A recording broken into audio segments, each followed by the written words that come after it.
Hi hello నమస్తే welcome back to A to Z వంటలు. మీరు ఎప్పుడైనా sugar cane juice without sugar కేన్తో ట్రై చేశారా?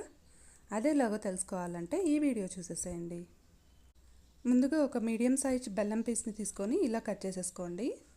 మీ దగ్గర పొడి బెల్లం ఉన్నా కూడా పర్లేదు. దీంతో పాటుగా ఒక చిన్న అల్లం ముక్క తీసుకొని ఇలా కట్ చేసేసుకోండి. అలాగే కొద్దిగా పుదీనా, ఒక నిమ్మపండు కూడా తీసేసుకోండి. ఇప్పుడు ఒక మిక్సీ జార్ తీసుకొని మనం ముందుగా రెడీ చేసి పెట్టుకున్న పుదీనా, అల్లం, బెల్లం పౌడర్, అలాగే కొద్దిగా నిమ్మపండు జ్యూస్ కూడా వేసుకొని కొద్దిగా వాటర్ వేసేసుకొని మిక్సీ పట్టేసుకోండి. ఇలా మిక్సీ పట్టుకున్న దీన్ని ఒక గ్లాసులకి ఫిల్టర్ చేసేసుకుంటే sugar cane juice without sugar cane అయితే రెడీ అయిపోయింది. బయట షాప్లో దొరికే షుగర్ కేన్ జ్యూస్ టేస్టే ఉంటుంది. మీరు ఒకసారి ట్రై చేసి చూడండి. ఎలా ఉందో కామెంట్ చేయండి. ఈ వీడియో మీకు నచ్చినట్లయితే లైక్ చేసి షేర్ చేయండి. ఇలాంటి మరిన్ని వీడియోస్ కోసం నా ఛానల్ని సబ్స్క్రైబ్ చేసుకోండి. Thanks for watching.